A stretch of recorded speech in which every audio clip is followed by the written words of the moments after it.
Hola, ¿cómo están? Buenos días, buenas tardes, buenas noches. Hoy vamos a comentar el Evangelio del domingo 32 del tiempo ordinario, ciclo B. Este Evangelio es tomado de Marcos, capítulo 12, del versículo 38 al 44.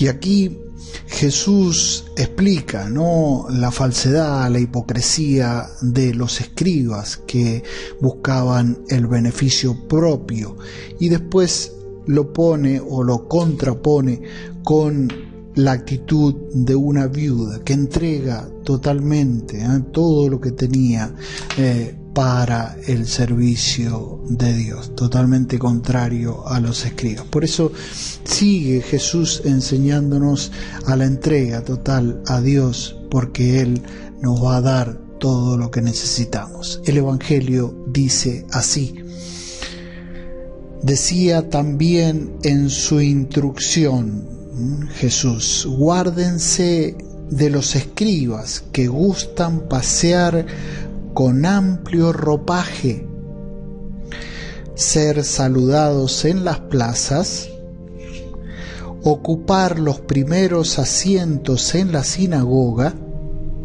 y los primeros puestos en los banquetes, y que devoran la hacienda de las viudas con el pretexto de largas oraciones. Esos tendrán una sentencia más rigurosa.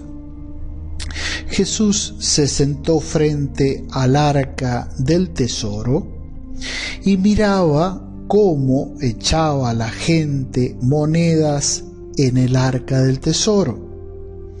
Muchos ricos echaban mucho. Llegó también una viuda pobre y echó 2 moneditas, o sea, una cuarta parte de las. Entonces, llamando a sus discípulos, le dijo: les digo la verdad, que esta viuda pobre ha echado más que todos los que echan en el arca del tesoro, pues todos han echado de los que les sobra. Esta, en cambio, ha echado de lo que necesitaba, todo cuanto poseía, todo lo que tenía para vivir. Como decíamos al principio, Jesús nos enseña la actitud que no hay que tener, que Él no ha traído aquí entre nosotros, y nos da el ejemplo de cuál ha sido su actitud como Mesías, y es la que nosotros debemos seguir, imitar.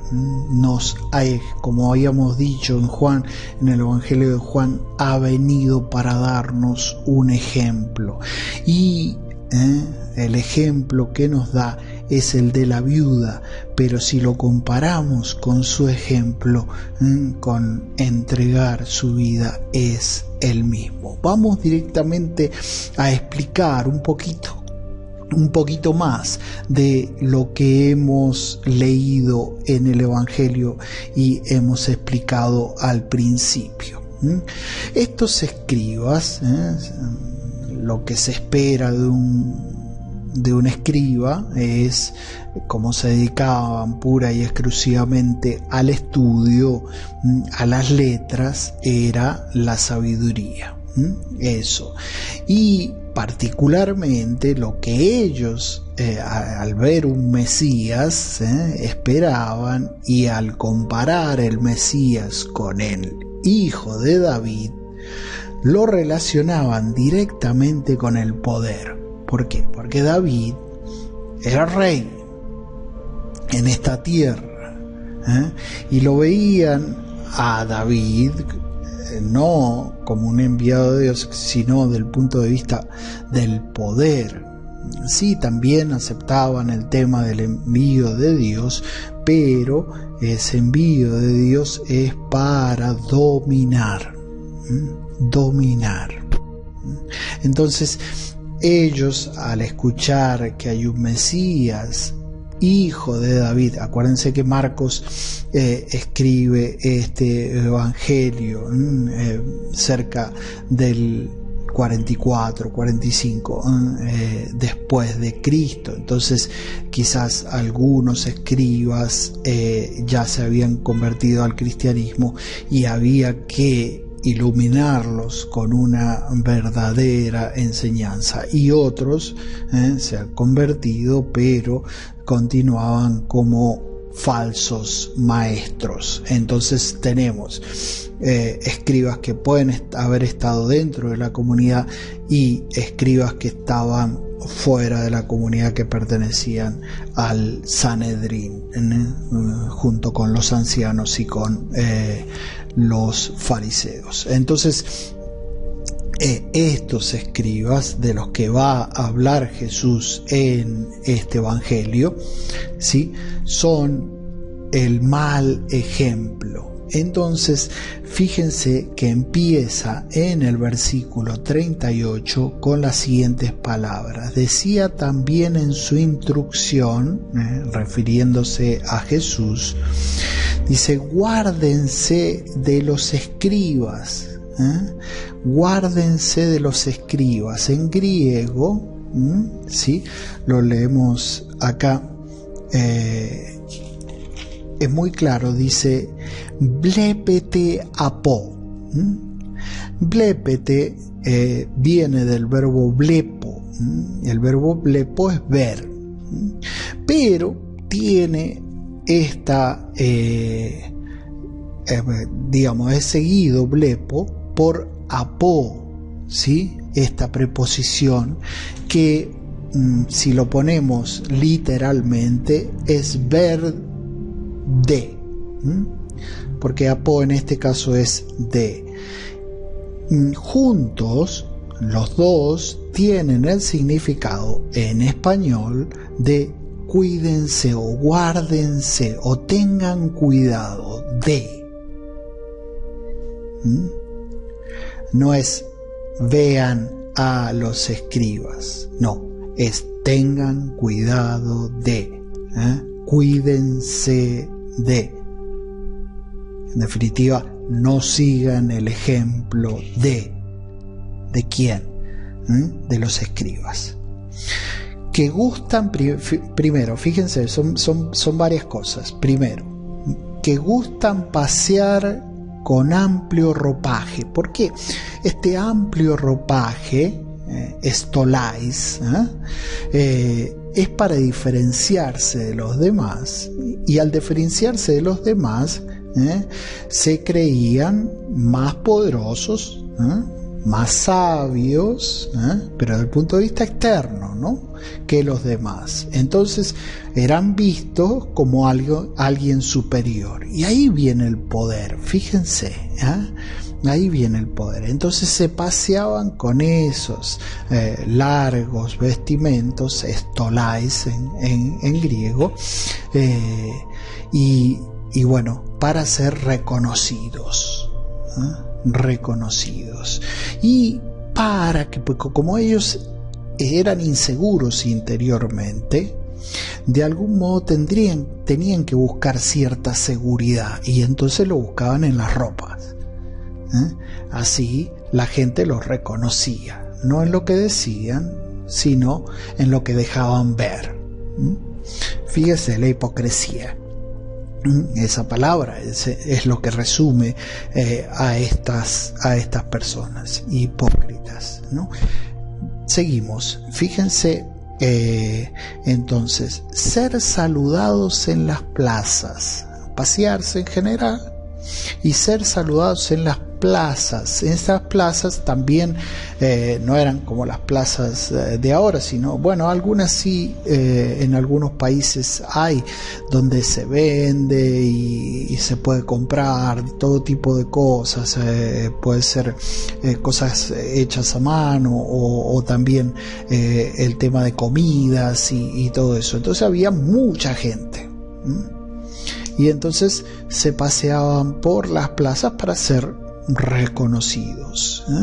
Entonces hay una hipocresía de fondo, pero también una búsqueda de ser reconocidos desde el punto de vista del poder. Entonces le viene muy bien un Mesías que tenga relación con el hijo de David. ¿Por qué?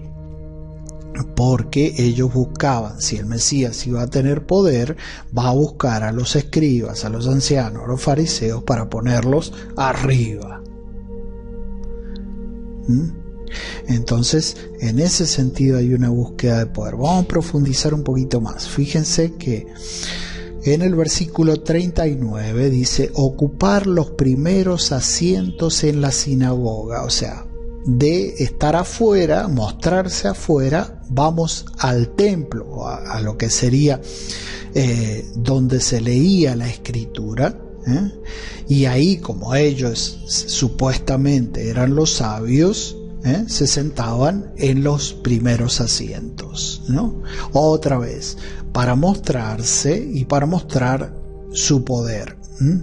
Entonces, si eso se da también en el cristianismo, si uno busca el poder, ¿no?, y el mostrarse y todo eso, no es lo que Jesús ha venido a traer.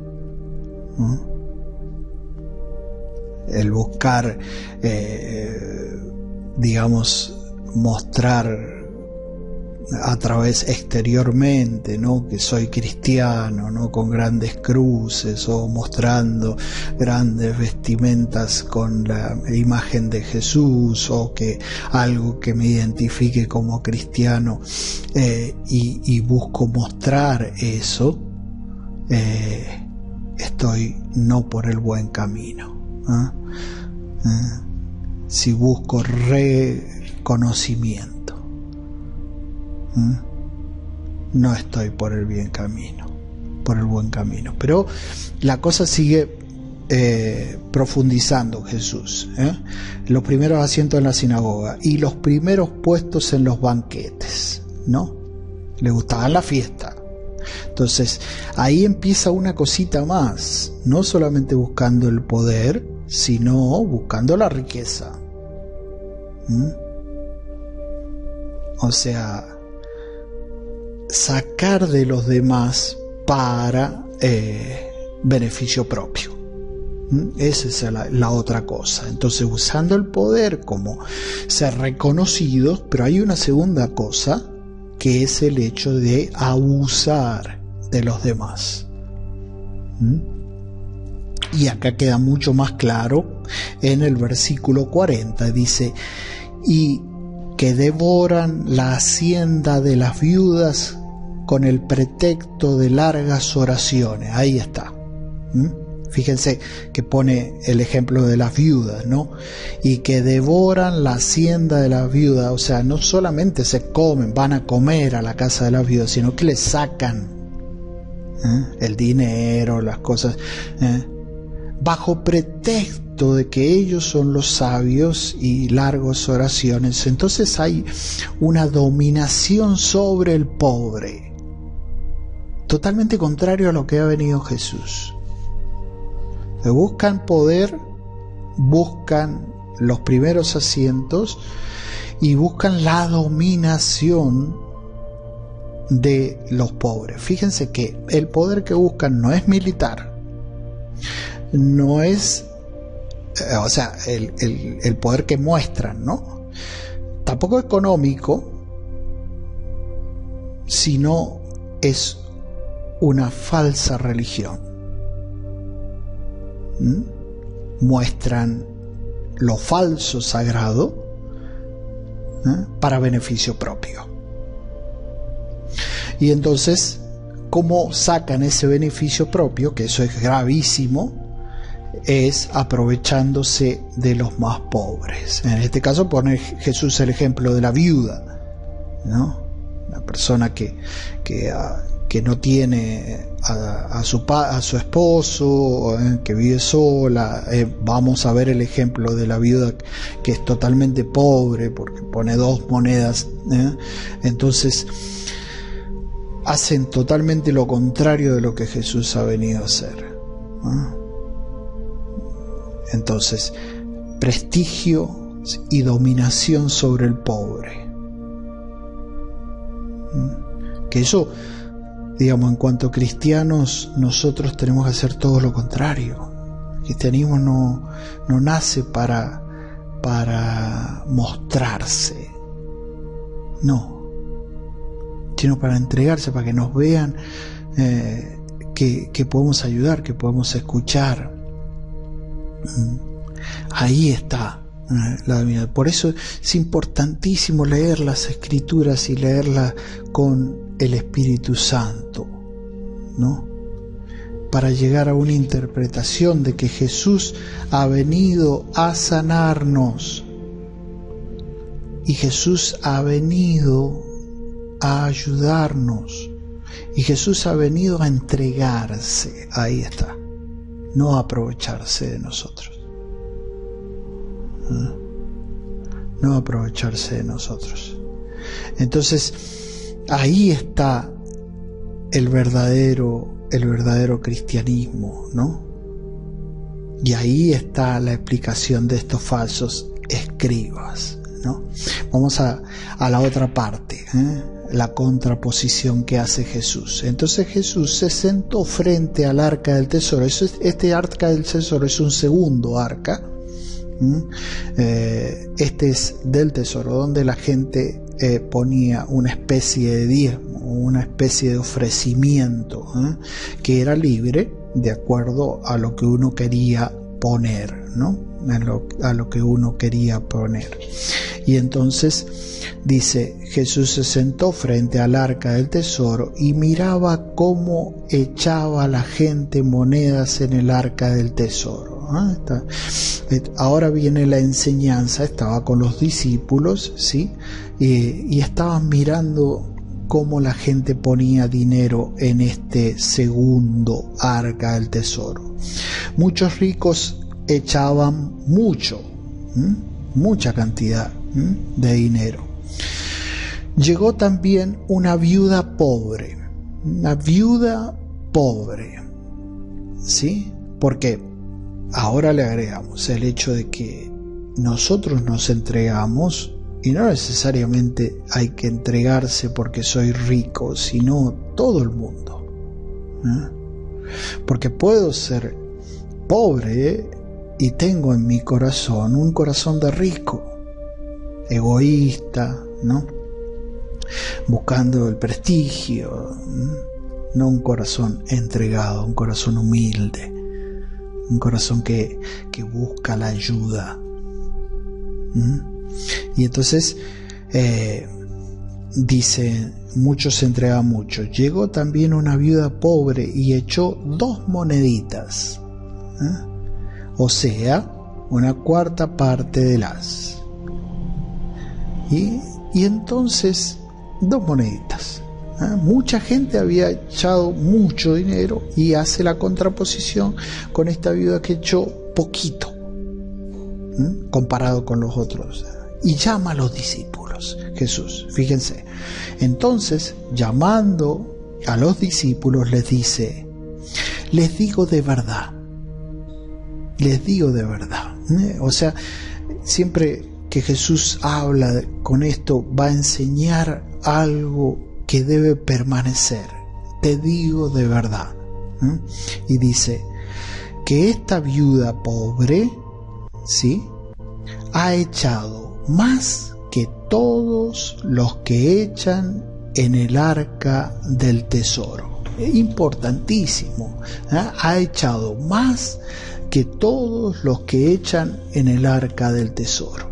¡Wow! ¿Y por qué? Se ha echado 2 moneditas.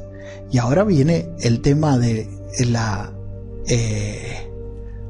explicación, de la enseñanza, de por qué esta viuda ha echado más que los demás. Fíjense, y dice, Les digo de verdad que esta viuda pobre ha echado más que todos los que echan en el arca del tesoro, pues todos han echado de los que les sobra. Esta, en cambio, ha echado de lo que necesitaba, todo cuanto poseía, todo lo que tenía para vivir. ¿Qué ven en esto? ¿Qué ven en esto? Yo los invito, le agrego una cosita más a todos los comentarios que hemos hecho anteriormente, ¿no? Que es muy útil. Aparte de la reflexión, del comentario que yo les doy, aparte de eso, ven que también agrego un poco de teología y un poco de espiritualidad, porque yo soy teólogo bíblico. Pero los invito a ustedes también a escribir en casa cuál es la reflexión final que ustedes pueden agregar, aparte de lo que yo digo, porque sin duda el Espíritu Santo los va a iluminar muchísimo más de lo que yo puedo decir en este comentario. Pero fíjense que esta mujer no solamente da todo lo que tiene y expresa esa humildad, sino que se entrega totalmente a Dios. No buscando prestigio, no buscando dominación sobre otros, dejó todo. Eso de dominar al otro, ¿sí? Es muy grave. El mostrar que yo soy más que vos. Es muy grave porque no puedo ver con mis propios ojos la debilidad del otro. Me estoy mirando a mí mismo. Entonces Jesús vino a enseñar en esta viuda lo que Él iba a hacer, que es la entrega total de toda su vida. ¿Para qué? Para la salvación nuestra. Y ese es el ejemplo que debemos seguir. Y importantísimo entender cuál es el camino que debemos seguir. El camino de la viuda, el camino de la entrega. Lo hemos dicho todos estos domingos. ¿Por qué? Porque Jesús quiere reafirmar antes de su pasión cuál es realmente el camino y después dejarnos el ejemplo. Realmente morir en la cruz. Entonces, fíjense que estos escribas, al mirarse a sí mismos, no pueden crear comunidad y ni les interesa tampoco. Y es la base del cristianismo, el crear comunidad, para que todos podamos ayudarnos los unos a los otros, y crecer como iglesia. Ayudándonos a otro, entregándonos al otro. ¿Se dan cuenta qué hermoso esto? Los invito a rezar ahora, como hacemos todos los domingos, un salmo, para pedirle eso, el hecho de ser humildes ante el Señor, y poder entregarnos con todo el amor que Dios nos da para ayudar a los demás y para que Dios nos dé la vida, que es lo que busca esta viuda, y la glorificación de Dios, como es lo que buscó Jesús. Padre, glorifica a tu Hijo como tu Hijo te glorificó a vos. Recemos el Salmo 145. El Señor mantiene su fidelidad perpetuamente, hace justicia a los oprimidos, da pan a los hambrientos, el Señor libera a los cautivos. Fíjense, todas las personas que necesitan. El Señor abre los ojos al ciego. El Señor endereza a los que ya se doblan. El Señor ama a los justos. El Señor guarda a los peregrinos. Sustenta al huérfano y a la viuda, y trastorna el camino de los malvados. El Señor reina eternamente, tu Dios Sión, de edad en edad. Bueno, Hermosísimo salmo. Volvamos a leerlo, el 145. Y veamos, eso es lo que Jesús nos ha enseñado. Ha venido para ayudar a aquellos que necesitan. Creemos una comunidad donde podamos ayudarnos los unos a los otros, y crecer en el amor de Dios y en el amor que Jesús nos ha dado, el amor mutuo, el amor de amistad, el amor que no tiene límites. Bueno, que Dios los siga bendiciendo y nos vemos en el próximo comentario bíblico.